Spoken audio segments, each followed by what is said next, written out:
ஆன்மீக சொந்தங்கள் அனைவருக்கும் வணக்கங்க. இன்றைக்கி நாம் நம்மளுடைய சேனலில் என்ன மாதிரியான விஷயம்லாம் பார்க்க போகிறோம் அப்படின்னு பார்த்தீங்கன்னா, புத பகவானை ராசி அதிபதியாக கொண்டிருக்கக்கூடிய மிதுன ராசி அன்பு நேர்கள் அனைவருக்கும் தை மாதத்தில் என்னென்ன விதமான விஷயங்கள்லாம் உங்களுக்கு ஜோதிட ரீதியாக கணிக்கப்பட்டிருக்கு, அந்த விஷயங்கள்லாம் என்ன விஷயத்தில் கவனமாக இருக்கணும், என்னென்ன விஷயங்கள்லாம் பண்ணணும் பண்ணக்கூடாது, பரிகாரங்கள் மாதிரி ஏதாவது விஷயங்கள் உங்களுக்கு பண்ணணும்னு சொல்லியிருக்காங்களா, அந்த பரிகாரங்கள்லாம் என்ன அப்படிங்கிறத பற்றியும் தான் நான் இன்றைக்கி இந்த பதிவின் மூலியமாக உங்கள்கிட்ட ஷேர் பண்ணிக்க போகிறேன்.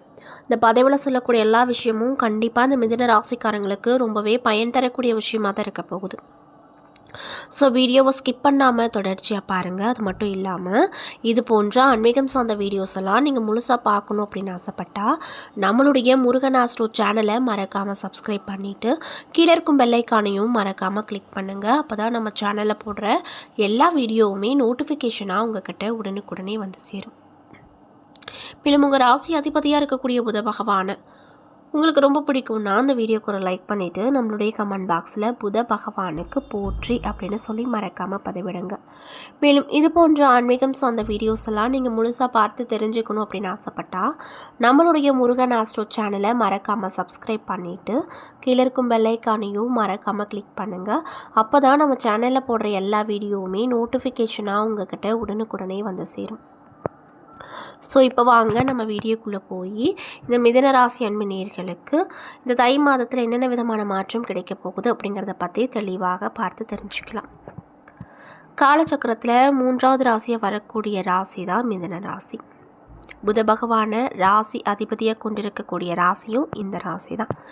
மேலும் இந்த மிதுன ராசி காற்று ராசியாக சொல்லப்படுது. இந்த ராசியுடைய அடையாளம் இரட்டையர்கள் என்பது அல்லங்க, இவர்களின் இயல்பு இரட்டைத்தன்மையாகவே இருக்கும். இவங்க எந்த ஒரு விஷயத்திற்கும் முடிவெடுக்கும் முன்னாடி 100 முறைக்கு மேலே யோசிப்பாங்களாம். அதே போல தான் செய்து முடித்த வேலை தொடர்பாகவும் பல முறை தான் செஞ்சது சரியா தவறா அப்படின்னு யோசிச்சுக்கிட்டே இருப்பாங்க. ஒரு மனிதனுக்கு நுண்ணறிவு, புத்தி கூர்மை, முடிவெடுக்கும் திறன்கள், திறமைகள் என பலவற்றை தரக்கூடியவர் தான் புத பகவான். அவர் ஆளக்கூடிய மிதுன ராசியினர் இயல்பாகவே எந்த ஒரு விஷயத்திலும் ஆர்வத்தோடு செயல்படக்கூடிய நபர்களாக இருப்பாங்க. இவங்க பார்க்க விளையாட்டுத்தனமாக இருந்தாலுமே செயலில் கண்ணும் கருத்துமாக காணப்படுவாங்க. மிகவும் இனிமையாக மற்றவங்க கிட்ட பேசக்கூடிய நபர்களாக இருப்பாங்க. அதனால் சமூகத்தில் பிறரால் அதிகமாக விரும்பப்படக்கூடிய நபர்களாக மோஸ்ட்லி இந்த மிதுன ராசிக்காரங்க கண்டிப்பாக இருப்பாங்க. மிதுன ராசிக்காரங்களை பொறுத்த வரைக்கும் கேலி கிண்டல் செய்வதெல்லாம் ரொம்ப பிடிச்ச ஒரு விஷயமா இவங்களுக்கு இருக்கும். அது மட்டும் இல்லாமல் தன்னுடைய கருத்தை வெளிப்படுத்துவதில் முன்னோடியாக இருப்பாங்க. இதனால் எளிதாக காதல் மற்றும் திருமணம் அமையும். இவங்க சற்று கூச்ச மனப்பான்மை கொண்டவங்களாக இருப்பாங்க. இருப்பினும் கூட இவர்களின் இனிமையான பேச்சு மற்றும் செயல்பாடு காரணமாக பலரின் இதயங்களை வென்றிடுவாங்க. அதனால் காதல் வாழ்க்கையும் இவங்களுக்கு இனிமையாக தான் இருக்கும். தங்களின் காதலை வெளிப்படுத்த அதிக நேரம் எடுத்துக்கொள்ளக்கூடிய நபர்களாகவும் இவங்க இருப்பாங்க. மிதுன ராசிக்காரங்களை பொறுத்த வரைக்கும் எந்த ஒரு முக்கியமான விஷயமா இருந்தாலுமே குடும்பத்தாரோடு கருத்துக்களை கேட்டுக்கொள்வதில் முதன்மை பெற்றிருப்பாங்க. அவங்களுடைய கருத்துக்களும் இவங்க யோசித்து வச்சிருக்கக்கூடிய விஷயமும் ஒரே மாதிரி இருக்கா அப்படின்னு யோசித்து பார்ப்பாங்க. அவர்களோடு அதிகமாக நேரத்தை செலவிடுவாங்க. நண்பர்களிடம் விசுவாசமாக இருப்பாங்க. மிதுன ராசியில் பிறந்த பெண்கள் வாயு ராசியை சேர்ந்த ஆண்களையோ அல்லது நெருப்பு ராசியை சேர்ந்த ஆண்களையோ திருமணம் செஞ்சுக்கிட்டாங்க அப்படின்னா அவங்க வாழ்க்கை நல்லாயிருக்கும். காற்று ராசி அப்படிங்கிறதுனால இவர்கள் மனம் ஒரு இடத்துல நிற்காது. அடிக்கடி முடிவுகளை மாற்றிக்கொண்டே இருப்பாங்களாம். அலைப்பாயக்கூடிய மனதோடு இருப்பாங்க. பெண்களோட சவகாசத்தால் நல்லதையா அல்லது கெட்ட விஷயத்தையே அவசரப்பட்டு செய்யக்கூடியவங்களாக இருப்பாங்க. இவங்க தங்களுடைய திருமண வாழ்க்கையில் கவனமாக முடிவெடுப்பது நல்லது அப்படின்னு சொல்லப்படுது. மிதுன ராசியை பொறுத்த வரைக்கும் புத்திசாலித்தனமாகவும் புரிந்து செயல்படக்கூடிய நபர்களாகவும் இருப்பதனால நிதி விஷயங்களில் சிறப்பான கட்டுப்பாடு இவங்க கிட்ட இருக்கும். அதன் மூலமாக சிறப்பாக சேமிப்பு பணத்தை பெருக்க நினைப்பாங்க. மேலும் இந்த ராசியில் என்னென்ன நட்சத்திரங்கள் இடம்பெற்றிருக்கு அப்படின்னு பார்த்தீங்கன்னா, மிருகசீரிஷம் பாதம் 3 மற்றும் 4, திருவாதிரை புனர்பூசம் பாதம் 1, 2, 3 ஆகிய நட்சத்திரங்கள் அடங்கியிருக்கு. இந்த ராசியுடைய அதிபதி புதன் பகவான். அது மட்டும் இல்லாமல் இந்த ராசிக்கான அதிர்ஷ்ட நிறங்கள்லாம் என்னென்னு பார்த்தீங்கன்னா நீலம், ஊதா, சாம்பல் ஆகிய நிறங்கள் இவங்களுக்கு அதிர்ஷ்டத்தை கொடுக்கக்கூடிய நிறங்களாக ராசி ரீதியாக சொல்லப்படுது.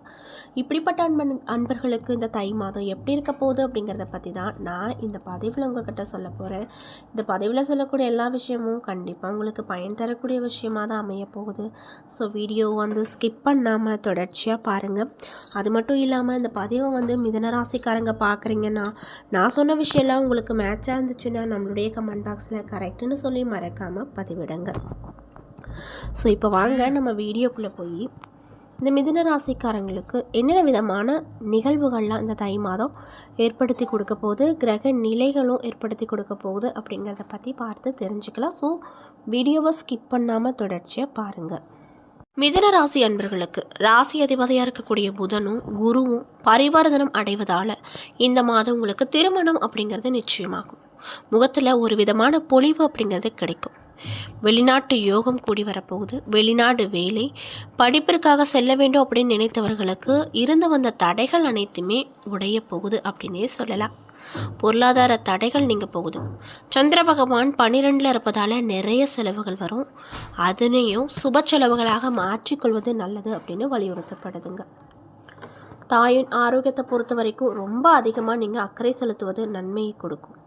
யாரையும் புண்படுத்தாமல் இருப்பது நல்லதுங்க. நிறைய செலவுகள் அப்படிங்கிறது இந்த காலகட்டத்தில் உங்களுக்கு வரும். அதை தடுக்க முடியாது. இருந்தாலுமே அந்த செலவுகளை நீங்கள் ஒரு சுப செலவுகளாக மாற்றிக்கொள்வது நல்லது அப்படின்னு சொல்கிறாங்க. குடும்பத்திற்காக செலவழிப்பது நல்லது. யாராவது உங்ககிட்ட குடிப்பதற்கு தண்ணீர் கேட்டால் கண்டிப்பாக கொடுங்க, அதுவும் நல்லது அப்படின்னு சொல்கிறாங்க. 3வது இடத்துல கேது பகவான் இருப்பதால் அக்கம் பக்கத்தினரோடு நல்லுறவை ஏற்படுத்துவது நல்லது. முயற்சி எல்லாத்துலேயுமே வெற்றி பெறக்கூடிய யோகமாக உங்களுக்கு இந்த மாதம் அமைஞ்சிருக்கு. திருமண தொடர்பான பேச்சுவார்த்தைகள் அப்படிங்கிறது இதுக்கு முன்னாடி தடையாகவே அமைஞ்சிருக்கும். அந்த தடையெல்லாம் நீங்கள் போகுது. வெளிநாட்டு நிறுவனங்களோடு ஒப்பந்தம் செய்வீங்க. புத பகவான் இந்த காலகட்டத்தில் உங்கள் ராசிக்கு 7வது இடத்துல இருப்பதால் படிப்பு நன்றாக இருக்கும். காதல் விஷயங்களில் வெற்றி கிடைக்கும். காதல், திருமணம், பெற்றோர் சம்மதத்தோடு நடக்கும். நீண்ட நாட்களாக இருந்து வந்த ஆரோக்கிய குறைபாடுகள் நீங்க போகுது. குரு பகவான் உங்களுடைய ராசியில் இருப்பதால் பிரிந்து சென்ற நண்பர்கள் மீண்டும் உங்ககிட்ட சேருவாங்க. விஐபிகளின் தொடர்புகள் கிடைக்கும். அஷ்டாதிபதியான சனி 10வது இடத்துல இருப்பதால் வேலையில் தொந்தரவு வரும். அப்பாவின் ஆரோக்கியத்தில் அக்கறை செலுத்துவது நல்லது. அரசு ஊழியர்களை பகைத்து கொள்ளாமல் இருப்பது இந்த காலகட்டத்தை பொறுத்த வரைக்கும் ரொம்ப ஒரு நல்ல பெரிய விஷயமாக பார்க்கப்படுது. 9வது இடத்துல இருக்கக்கூடிய ராகு வெளிநாட்டு வேலை வாய்ப்புகளை உங்களுக்கு தானாகவே உருவாக்கி கொடுப்பார். 10வது இடத்துல இருக்கக்கூடிய சனி பகவான் சளி தொந்தரவு, தாய்க்கு தொந்தரவு போன்றவையை ஏற்படுத்துவார். வேலையில் நெருக்கடி, இடமாற்றமும் கொடுப்பார். இருப்பினும் கூட அதனை சமாளிச்சிருவீங்க. விரயத்தில் சந்திரன் இருப்பதால் செலவுகளை கட்டுப்படுத்தி கொள்வது நல்லது. கணவன் மனைவிக்கிடையே சிறு சிறு சண்டைகள், சச்சரவுகளும் அப்பப்போ வருங்க. அதற்கப்புறமும் சரியாயிடும். சுக்கிர பகவான் 7வது இடத்துல இருப்பதால் அங்கு செவ்வாய் சூரியன் சேர்ந்திருப்பதால் கணவன் மனைவி கவனமாக இருப்பது நல்லது. மாமனார் உடல்நிலையில் அக்கறை செலுத்துவது நல்லது. தினந்தோறும் கோலம் போட்டு வீட்டில் குத்துவிளக்கேற்றி பெருமாள் வழிபாடு செய்வது ஏற்றத்தை உங்களுக்கு கண்டிப்பாக கொடுக்கும். ஸோ இந்த பதிவை மிதுன ராசிக்காரங்க பார்க்குறீங்க அப்படின்னா கண்டிப்பாக இந்த விஷயத்தை பரிகாரங்கள் மாதிரி செய்யுங்க. நிச்சயமாக பெருமாள் உங்களுக்கு நல்லதையே கொடுப்பாரு. என்ன நண்பர்களே, இந்த பதிவுகளில் நம்ம மிதுன ராசி அன்பு நேயர்கள் அனைவருக்குமே இந்த தை மாதம் அப்படிங்கிறது எப்படி இருக்க போகுது, என்னென்ன விதமான மாற்றத்தை தரப்போகுது, என்ன விஷயத்தில் நீங்கள் ரொம்ப ஜாக்கிரதையாக இருக்கணும், என்னென்ன விஷயம்லாம் பரிகாரங்கள் மாதிரி பண்ணணும் அப்படிங்கிறத பற்றியும் நான் இன்றைக்கி இந்த வீடியோ பதிவின் மூலியமாக தெளிவாக உங்ககிட்ட சொல்லியிருப்பேன். இந்த பதிவில் சொல்லியிருக்கக்கூடிய எல்லா விஷயமும் கண்டிப்பாக உங்களுக்கு பயன் தரக்கூடிய விஷயமாக தான் அமைஞ்சிருக்கும். ஸோ வீடியோ பிடிச்சிருந்தா லைக் பண்ணுங்கள், ஷேர் பண்ணுங்கள். அது மட்டும் இல்லாமல் இது போன்ற ஆன்மீகம் சார்ந்த வீடியோஸ் எல்லாம் நீங்கள் முழுசாக பார்த்து தெரிஞ்சுக்கணும் அப்படின்னு ஆசைப்பட்டா நம்மளுடைய சேனலை மறக்காமல் சப்ஸ்கிரைப் பண்ணிவிட்டு கீழே இருக்கும் பெல் ஐக்கானையும் மறக்காமல் கிளிக் பண்ணுங்கள். அப்போ தான் நம்ம சேனலில் போடுற எல்லா வீடியோவுமே நோட்டிஃபிகேஷனாக உங்ககிட்ட உடனுக்குடனே சேரும். நன்றி.